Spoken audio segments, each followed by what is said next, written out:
Hello, students. Good morning to one and all. I hope you all are fit and fine with good condition of health. Today, in this video, I'm gonna explain the third chapter of It So Happened, the supplementary reader for class 8, The Selfish Giant. मतलबी देव हैकल आदमी, देव जैसा आदमी जो बहुत बड़ा होता है, देव जैसा होता है, ठीक है, उसको जायंट बोलते हैं। मतलबी देव जैसा आदमी। The giant's garden was beautiful and children loved to play in it. Giant का गार्डन बहुत खूबसूरत था और बच्चे उसमें खेलना पसंद करते थे। The giant who was selfish, giant जो बहुत मतलबी था, built a high wall round his lovely garden, उसने अपने प्यारे से गार्डन के चारों तरफ एक बहुत ऊंची सी दीवार बना दी। Children did not enter the garden thereafter, उसके बाद बच्चे उसके गार्डन में नहीं जा पाते थे। Nor did spring and summer till the giant experienced a change of heart, और न ही मौसम बहार, बहार का मौसम, स्प्रिंग बहार का मौसम जिसमें हर तरफ हरियाली होती है, एंड समर और गर्मी, गर्मी का मौसम भी नहीं और बहार का मौसम भी नहीं उसमें दाखिल हो पाते थे। यहाँ तक कि जायंट का दिल चेंज हो गया, उसका दिल नरम हो गया, ठीक है। Experienced a change of heart यानी जायंट का दिल बदल गया। Every afternoon, as they were coming from school, the children used to go and play in the giant's garden. रोजाना दोपहर में जब बच्चे स्कूल से वापस आते थे तो वो जायंट के गार्डन में खेलने के लिए जाते थे। It was a large, lovely garden with soft green grass. ये नरम हरी घासों वाला बहुत बड़ा सा प्यारा गार्डन था। Here and there over the grass stood beautiful flowers like stars. यहाँ वहाँ घास के ऊपर खूबसूरत स्टार्स की तरह, सितारे की तरह खूबसूरत फूल खड़े रहते थे यानी निकले रहते थे। And there were 12 peach trees that in the spring time broke out into delicate blossoms of pink and pearl and in the autumn bore rich fruit। और वहाँ 12 आड़ू के पेड़ थे, ठीक है। This is one kind of fruit. Peach trees, आड़ू के पेड़ थे, जो बहार के मौसम में नरम नरम गुलाबी गुलाबी मोतियों जैसी कलियों से भर जाते थे, यानी जिसमें कलियां खिलती थीं। And in the autumn bore rich fruit, और पतझड़ के मौसम में, ऑटम मीन्स पतझड़ का मौसम, पतझड़ के मौसम में बहुत ढेर सारा फल उसके अंदर निकलता था। The birds sat on the trees and sang so sweetly that the children used to stop their games in order to listen to them।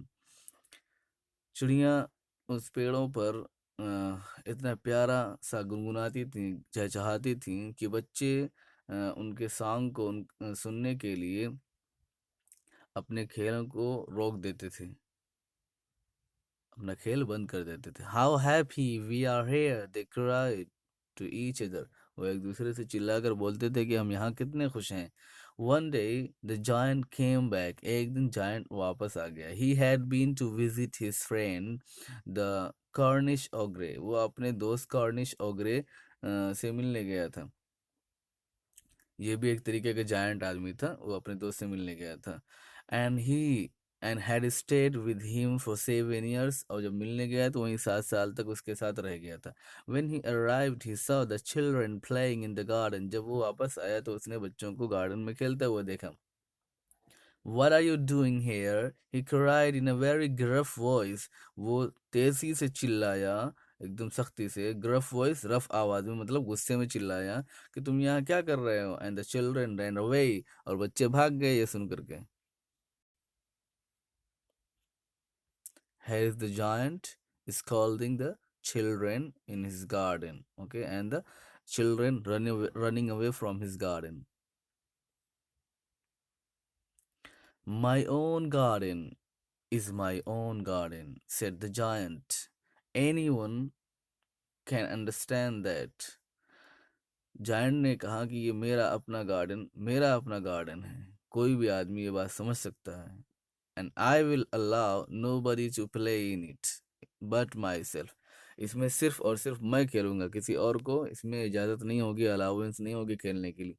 So he built a high wall all around it. इसलिए उसने उसके चारों तरफ ऊंची सी दीवार बना दी। And put up a notice board, और एक नोटिस बोर्ड भी लगा दिया। उस नोटिस बोर्ड में क्या लिखा हुआ था? ट्रेसपैसर्स विल बी प्रोसिक्यूटेड, यानी बिना परमिशन के अंदर घुसने वाले के खिलाफ, उसके विरुद्ध केस फाइल कर दिया जाएगा, मुकदमा कर दिया जाएगा। He was a very selfish giant, वो बहुत ही मतलबी जायंट था। The poor children had now no way to play, अब बेचारे बच्चों के पास कोई जगह नहीं थी खेलने के लिए। They try to play on the road, वो रोड पर खेलने की ट्राई किया उन लोगों ने। But the road was very dusty and full of hard stones and they did not like it. लेकिन रोड बहुत ही मटियाला और बड़े बड़े सख्त सख्त पत्थरों से भरा हुआ था, एंड वो इसको पसंद नहीं करे। They used to wander around the high walls when their lessons were over, जब उनका सबक, उनका लेसन ख़त्म होता था तो वो ऊंची दीवार के चारों तरफ घूमते थे। वांडर, घूमना। And talk about the beautiful garden inside, और अंदर के खूबसूरत गार्डन के बारे में सिर्फ बात करते थे। How happy we were there, they said to each other, वो एक दूसरे से अब कहते थे कि हम वहाँ कितने खुश थे। Then the spring came, and all over the country there were little blossoms and little birds. फिर बाहर का मौसम आ गया, और सारे मुल्क में, सारे देश में छोटे छोटे कलियां, फूल और छोटी छोटी चिड़ियां आ गईं। only in the garden of the selfish giant it was still winter, और सिर्फ जायंट, सेल्फिश जायंट के, मतलबी जायंट के गार्डन में अभी भी ठंडी थी। The birds did not care to sing in it as there were no children, बच्चिड़ियाँ उसके अंदर गाने को कोई केयर नहीं करती थी, यानी गाना नहीं चाहती थी, क्योंकि वहाँ कोई बच्चे नहीं थे। And the trees forgot to blossom, और पेड़ खिलना भूल गए, यानी उसमें कोई फूल वूल नहीं खिलता था। Once a beautiful flower put its head out from the grass, एक मर्तबा एक खूबसूरत फूल ने अपना सर घास से बाहर निकाला। But when it saw the notice board, it was so sorry for the children that it slipped back into the ground again. लेकिन जब उसने नोटिस बोर्ड देखा तो ये बड़े दुख की बात थी बच्चों के लिए कि वो भी जमीन के अंदर दोबारा वापस घुस गया। And went off to sleep, और सोने चला गया। The only people who were pleased were the snow and the frost, सिर्फ वो लोग जो खुश थे वो बर्फ और कोहरा था, यानी सिर्फ स्नो और फ्रोस्ट ही यहाँ पे खुश थे। Spring has forgotten this garden, बाहर का मौसम इस गार्डन को भूल गया था। दे क्राइड, भूल गया है, वो चिल्लाते थे, यानी स्नो और फ्रॉस्ट को एक कैरेक्टर मान लिया इन्होंने, ठीक है, आदमियों की तरह, कि जैसे कोई कैरेक्टर हो।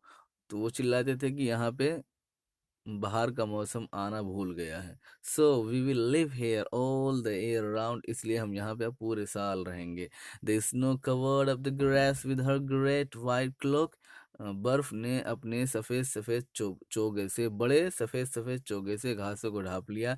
And the frost painted all the trees silver, और कोहरे ने पूरे पेड़ों को सिल्वर कलर का पेंट कर दिया, यानी उस सारे पेड़ों पर छा गया था फ्रोस्ट, यानी कोहरा। Then they invited the north wind to stay with them, फिर इन लोगों ने, यानी स्नो और फ्रॉस्ट ने इसको एज अ ह्यूमन क्या है कंसिडर कर लिया है इस पैराग्राफ में राइटर ने। सो उन लोगों ने, जैसे कोई आदमी क्या है अपने दोस्त को बुलाता है या अपने साथियों को बुलाता है, ऐसे इन लोगों ने भी क्या है नॉर्थ विंड को अपने साथ रहने के लिए बुला लिया। एंड ही केम, और वो आ गए, नॉर्थ विंड आ गई। ही वॉज रैप्ड इन फर्स, और नॉर्थ विंड ये क्या है रोए में लिपटी हुई थी। And he road all day about the garden, और वो पूरे गार्डन में क्या है चलती रहती थी, रोड़ती थी, चिंगाड़ती थी, मतलब चलती रहती थी। And blue the chimney pots down, और इतना चलती थी कि चिमनी पॉट्स जो था गार्डन में वो भी गिर गया। This is a delightful spot he said. तो नॉर्थ विंड ने भी कहा कि ये तो बहुत खूबसूरत जगह है। स्पॉट मीन्स जगह, बहुत ही खुश करने वाली जगह है, यहाँ बड़ा मजा आएगा, he said, उसने कहा। We must ask hail on a visit. अब इसने अगर कहा कि हमें तो क्या है हेल यानी बर्फ का तूफान या बारिश का तूफान भी यहाँ पे बुला लेना चाहिए, उसको भी बुला लेना चाहिए। सो यानी एक को बुलाया तो क्या है, वो दूसरे ने क्या आकर के तीसरे को, चौथे को बुलाने के लिए कह दिया कि उसको भी बुला कर लेके आओ। जो हेल स्टॉर्म था, हेल स्टॉर्म मीन्स क्या होता है, वही बर्फ का तूफान। सो द हेल केम, इसलिए बर्फ का तूफान भी आ गया, हेल भी आ गया। Every day for 3 hours he rattled on the roof of the castle till he broke most of the slats। रोजाना 3-3 घंटे तक ये हेल स्टॉर्म यानी बर्फ का तूफान महल की छतों के ऊपर चलता रहता था, यहाँ तक कि उसने बहुत सारी स्लेट्स को क्या है तोड़ दिया, यानी तख्तियों को तोड़ दिया। And then he ran round and round the garden as fast as he could go. फिर वो क्या है बारिश का तूफान क्या है पूरे चारों तरफ क्या है गार्डन में चला, उतनी तेज जितनी तेज वो चल सकता था। He was dressed in grey. अब जाहिर सी बात है, जब तूफान चलेगा बारिश का तूफान तो कैसा रहेगा, मटियाला कलर का रहेगा। तो वो क्या है मटियाले कलर का था, ड्रेस पहने हुए था ग्रे कलर का, मतलब मटियाले कलर का था। And his breath was like ice. अब जब आधी तूफान चल रही है और उसी में क्या है बर्फ की बारिश भी हो रही है, तूफान चल रहा है, तो जाहिर सी बात है क्या है उसकी उसकी जो क्या है हवा होगी वो बिल्कुल बर्फ की तरह होगी। ठीक है, तो वो कह रहे हैं कि और and his breath was like ice, और उसकी सांसें बर्फ की तरह थी, मतलब वो चल रही थी तो बर्फ की तरह फील हो रहा था। I cannot understand why the spring is so late in coming, said the selfish giant। Selfish giant ने कहा मुझे समझ में नहीं आता कि बाहर का मौसम आने में इतनी देर क्यों कर रहा है। As he sat at the window and looked out at his cold white garden, जब वो विंडो के ऊपर बैठ करके अपने ठंडे सफ़ेद गार्डन को देख रहा था। I hope there will be a change in the weather। मुझे उम्मीद है कि अब मौसम बदल जाएगा। But the spring never came nor the summer. लेकिन ना तो बाहर का मौसम आया ना तो गर्मी का मौसम आया। The autumn gave golden fruit to every garden. हर गार्डन में पतझड़ के मौसम में फल आ गए थे। But to the giant's garden she gave none. लेकिन जायंट के गार्डन में कुछ भी नहीं आया था। He is too selfish she said. Autumn ने कहा कि ये तो बड़ा मतलबी आदमी है। So it was always winter there. इसलिए उसके गार्डन में हमेशा ठंडी थी। And the north wind and the hell and the frost and the snow danced about the dance about through the trees। और हमेशा ठंडी थी। North wind, hello, Frost, snow, ये सब के सब क्या है उस गार्डन के ट्रीज पर पेड़ों पर नाच रहे थे, डांस कर रहे थे, यानी यही सब थे वहाँ पे। नॉर्थ विंड थी, हेल स्टॉर्म था, फ्रॉस्ट, स्नो, ये सब उसके गार्डन में थे। उसके गार्डन में ऑटम इंटर नहीं करती थी, एंट्री नहीं मारती थी। One morning the giant was lying awake in bed. एक सुबह की बात है कि जायंट बेड में लेटा हुआ था। लाइंग अवेक मतलब जाग रहा था, अभी लेटा हुआ था। When he heard some lovely music, तभी उसने कुछ प्यारी सी म्यूजिक सुनी। It sounded so sweet to his ears. ये उसके कानों में बहुत अच्छी लगी, उसको बहुत अच्छी लगी। ठीक है, बहुत प्यारी लगी। That he thought it must be the Kings musicians passing by. उसने सोचा कि ये क्या है, कोई राजा का म्यूजिशियन होगा, संगीतकार होगा जो यहाँ से गुजर रहा होगा गाते हुए बजाते हुए। It was really only a little line it singing outside his window। जबकि ये सच में एक छोटी सी क्या है लाइनेट थी, सिंगिंग बर्ड थी, जो उसकी विंडो के बाहर गा रही थी। But it was so long, लेकिन ये इतना बहुत दिन हो गया since he had heard a bird singing in his garden, लेकिन उसके गार्डन में क्या है बर्ड को गाते हुए सुने हुए इतना दिन हो गया था, that it seemed to him to be the most beautiful music in the world, कि वो इसे दुनिया की सबसे खूबसूरत म्यूजिक लगती थी। Then the hailstorm stopped dancing over his head, फिर क्या है बर्फ का तूफान भी उसके सर पर क्या है नाचना रुक गया। यानी क्या है बर्फ का तूफान रुक गया। And the north wind ceased roaring, और नॉर्थ विंड भी क्या है चलनी बंद हो गई। And the delicious perfume came to him through the open casement, और खुली हुई विंडो से उसके पास क्या है एकदम मज़ेदार खुशबू आई। I believe the spring has come at last, said the giant. Giant ने कहा मुझे लगता है कि बाहर का मौसम आखिरकार आ ही गया है। And he jumped out of bed and looked out. वो बेड से कूदा और उसने बाहर देखा। Okay, students, so what happened in the next part we will discuss this tomorrow, inshallah. Okay, so this was the explanation of the first part of It So Happened, the supplementary reader for class 8, The Selfish Giant. Hope you got it, enjoyed it. Keep it up, the goal is ahead of you.